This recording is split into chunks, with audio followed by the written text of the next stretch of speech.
This is Randy Finney with Right Side of the Chart. This is an early session update for Thursday, September 22nd, 2022. So this will be the first full trading day after the FOMC announcement. And as I said yesterday, I literally couldn't even find the slightest gleam of a positive to take out of that. So, like I said, the markets are going to do what the markets are going to do.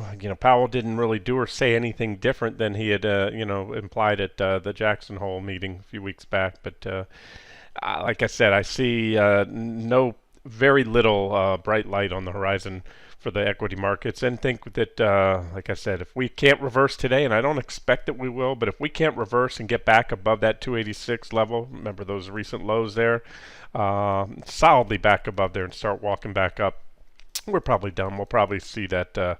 I think there's a good chance we'll see that waterfall type selling in the coming weeks here. But, day by day, it's early on. I'm doing this session right after the market opened today, and I'm going to show you levels, that the bulls could still defend and possibly rally. So I'm just moving the divergence lines down. That's all I've been doing. This is a 60-minute chart of QQQ. We've been diverging since back here, and it's not that we didn't rally. We had first divergent low, we had a rally, second divergent low, and even bigger rally, and then at this point they started to fizzle out. We had a much bigger divergence, and that was of course the Fed. And like I said, you get a lot of noise around the Fed. You had that initial rip up and then down and then back up, or the other way around. It's typical Fed action.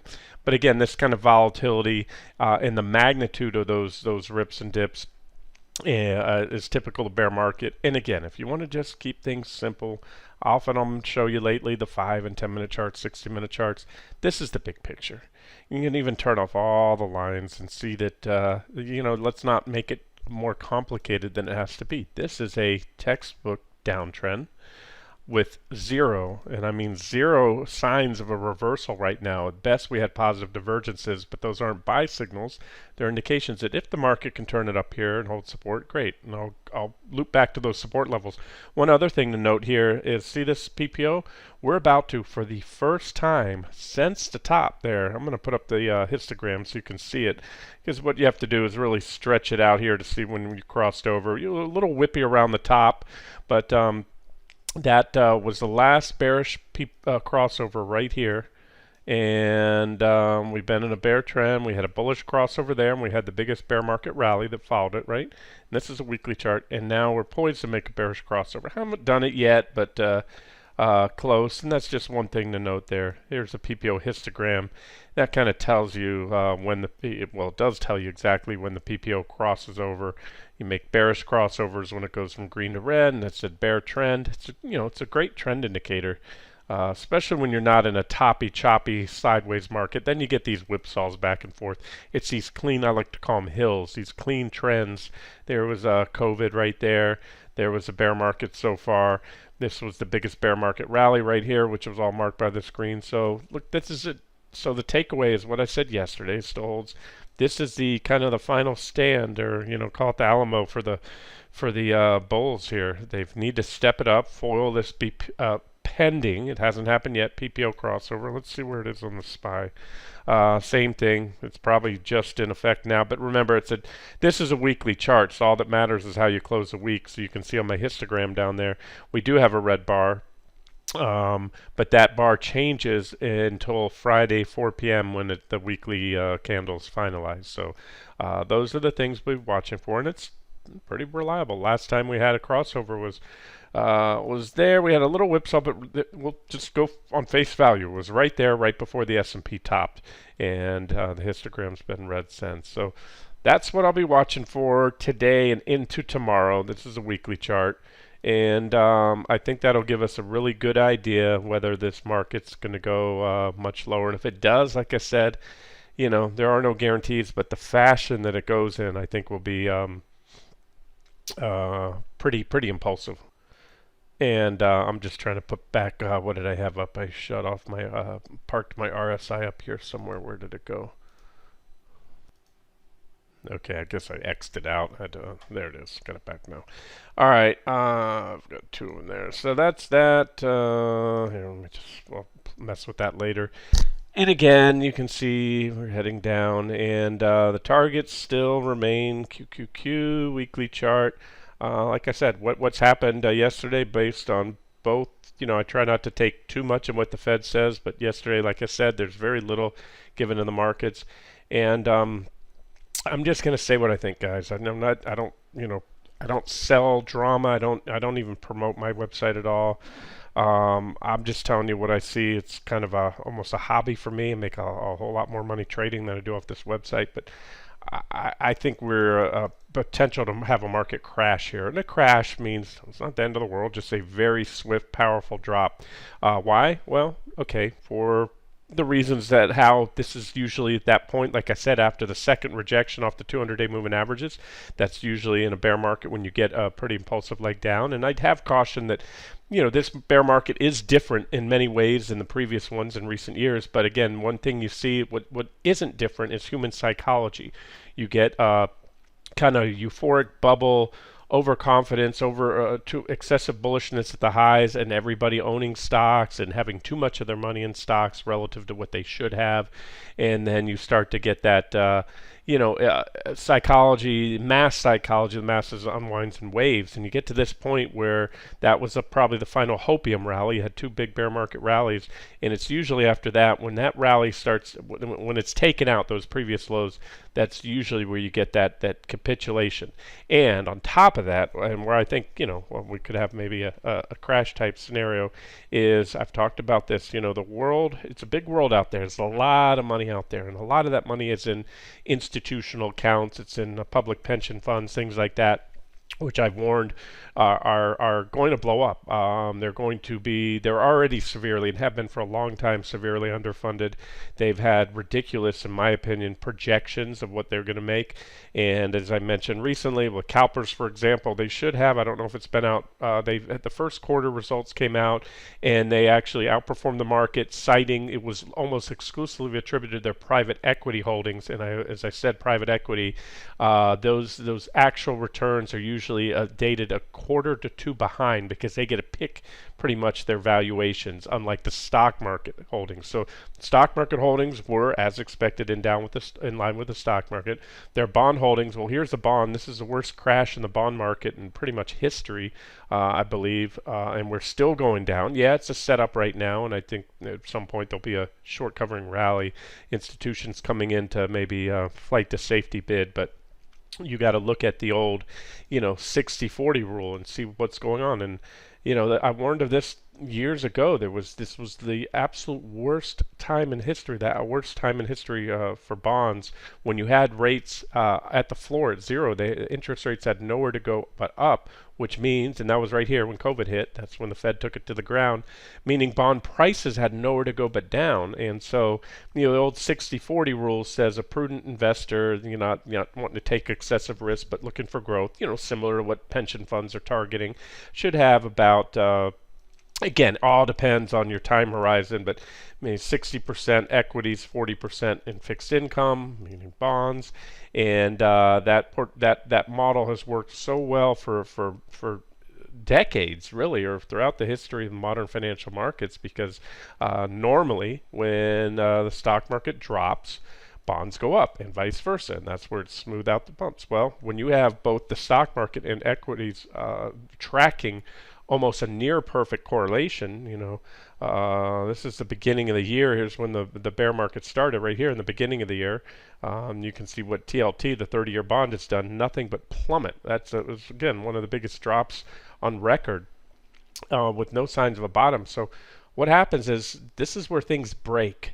By breaking, it means, what's happening now, especially after the Fed, I can't see how many individuals want to buy based on what they heard Powell say yesterday, and institutional traders. So you're going to have more and more selling, forced liquidations. The way it works is, when you go in 401k, click a few clicks of your mouse and say, I want out of the stock market. This is ridiculous. Powell keeps raising rates. There's no end. That you reach that point where everyone's doing it. Those mutual funds that you're taking out of, they hold, they have to, whether it's directly or through derivatives, stocks. And so when you sell, they have to sell to meet those cash redemptions. Pension funds, they're losing their ass in their bond holdings, and have been, and they're losing their ass in their stock holdings. Again, that's been unprecedented. So unless something changes soon, we're getting to that point where the rubber band, it's pretty stretched. I'm talking about the stock market, can snap. So that's all. Again, maybe, maybe not. But if there's, I can tell you right now, is the highest chance of that in many years. Those crash type scenarios, they don't come out of the blue. They come when the technicals and the fundamentals are there, and then they come when there's a crowded rush for the exit, when you have a lot more sellers than buyers, and don't forget about forced margin calls as well. So it's all a vicious cycle kind of thing, and but we'll see. Look, let's not get overly bearish. Like I told you, my plan was, I had, kept smaller and smaller position sizing in trades heading into the FOMC meeting, and I'm still working my way out of that where I'll stack in. So I told you yesterday I went home short. I'm going to stay short for the time being, and I will continue to layer into the shorts. Where and why? Well, here it is. This is a 60-minute chart. Sorry it's busy, but I've got all my lines on here. These are the support levels that I see, and I'm going to zoom in a little tighter so you can see it in the video. First support we're at right now, it's at about 281. It says 280.90 here on my chart, give or take. Why is that a support level? Well, you had a major reaction low there. You've got a bunch of gaps in that area and price support. It acted as support and resistance. Support, most importantly, on these two last back tests. So those are the two previous reaction lows. So there's still the chance for the bulls to pull a rabbit out of their hat, meaning buyers step in. If there's more cash on the sidelines, if there's more buyers, whether it's natural buyers, you and me, mom and pops, or maybe hedge funds or mutual funds with cash on hand. Maybe they've already had a bunch of redemptions and they have enough cash. Well, that we'll never know. Well, the market will tell us. Or if it's even the Fed, PPP, the plunge protection team. I don't think they can stave off. They've never been able to stop a bear market or a sudden drop. They might slow the stem of it, but that's it, guys. So there's it, 280.90. Normally, I might be going long there. I told you the other day we've had these divergences for a while, but no good support. It was just little minor support levels like this one.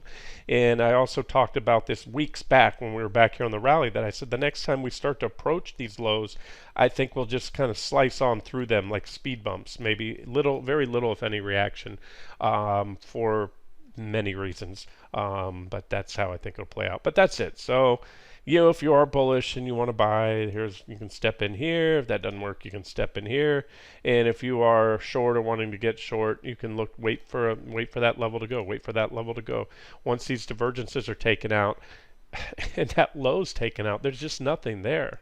It's thin air, is what it is. And that would get us. We already hit my T3 once. Now, is a double bottom possible? Sure, anything's possible.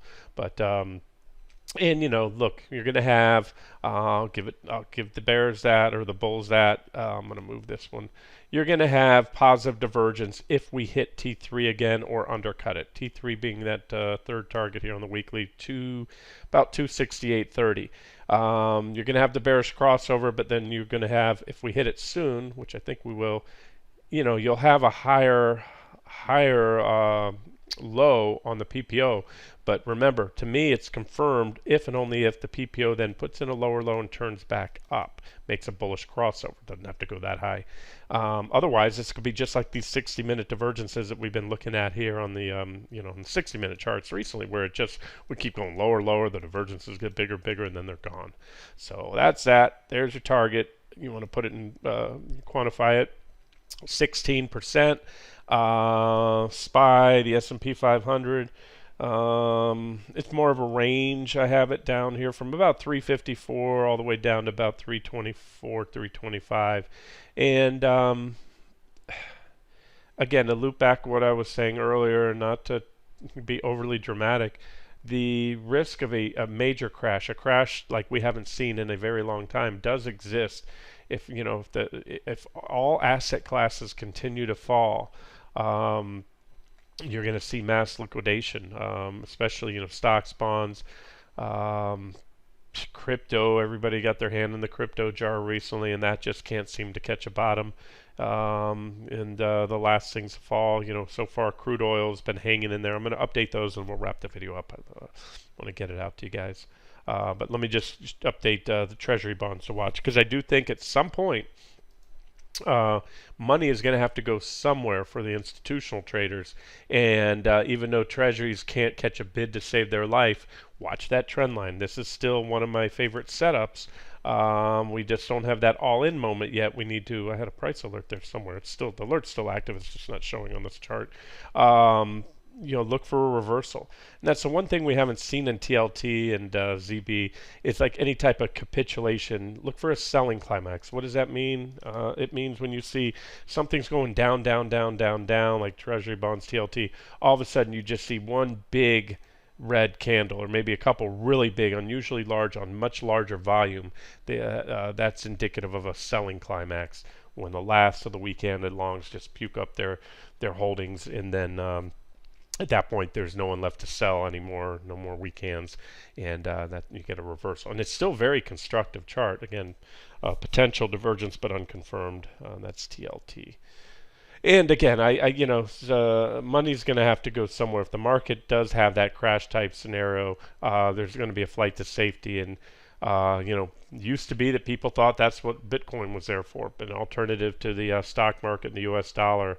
And right now, like I said, everything's in liquidation mode. So that's it. Let's not overthink it.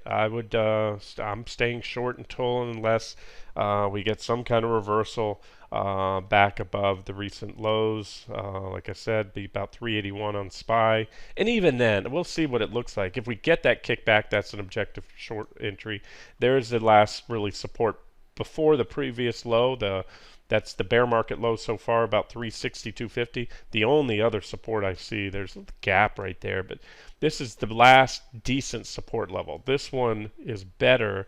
372.67 is better than the previous low, because that was just a single reaction low. Here you had quite a bit of support right there. And so if the S&P slices through that, again, I think things will accelerate. And that's me. I'm an aggressive trader. That's when I push it hard.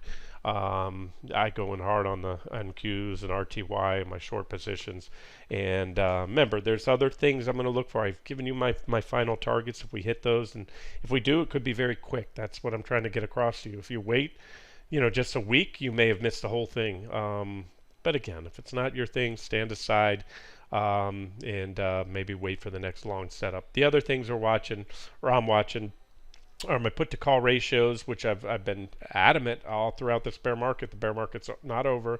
The bottom's not in, because we're nowhere close to my buy indicators that show that final capitulation that's come. But we'll also watch the VIX as well for clues. And the VIX is also, as I covered recently, not at levels that typically mark at least temporary bottoms. This is the weekly chart here, and you can see there's big resistance right here at 36.72-ish right there. It's also there called about 37 right here. You can see this is just showing that despite the fact we just keep going down, this market can't catch a bid, there's no fear. And corrections or even downtrends in a bear market don't end without fear. They end here, they end here, they end here. The big ones like COVID end there. And so those are the things.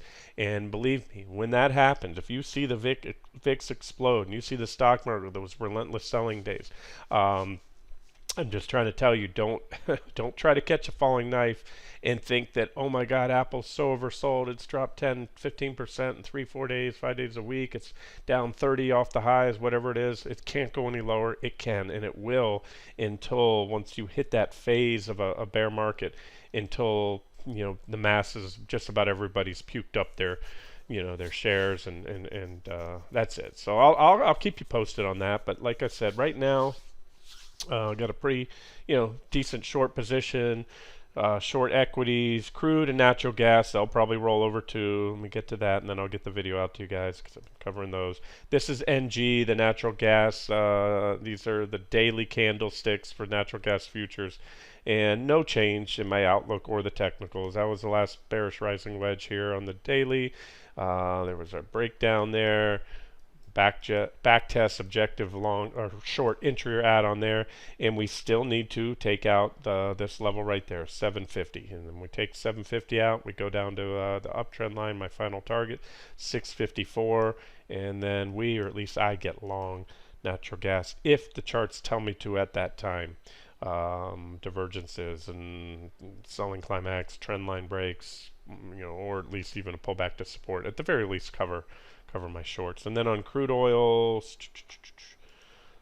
CL, we're still in the Novembers, I believe. Yes, we are.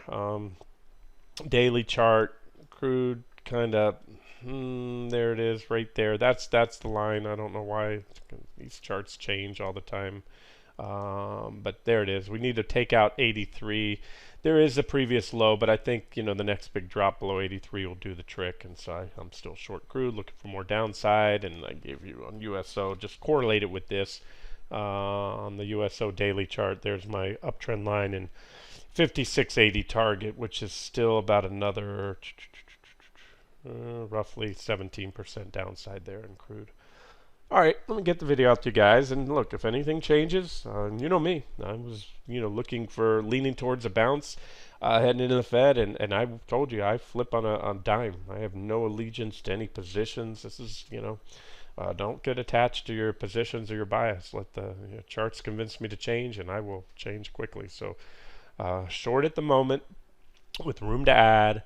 Wanting to see, just more evidence and start to see support levels break and, bounces. Usually what I look for is, fewer and fewer buyers stepping in at each of the little micro or minor support levels. You can see here on this 10-minute chart at NQ, this is where I saw a breakdown today. You had a little uptrend line right there. This was last night's stuff. You had a nice little divergent low and a little snapback rally to resistance, and then boom, boom, boom. So, all right, guys, let me wrap it up. I'll follow up today, and if I see anything else, I'll get it out to you. This has been Randy Finney with Right Side of the Chart. Have a good one.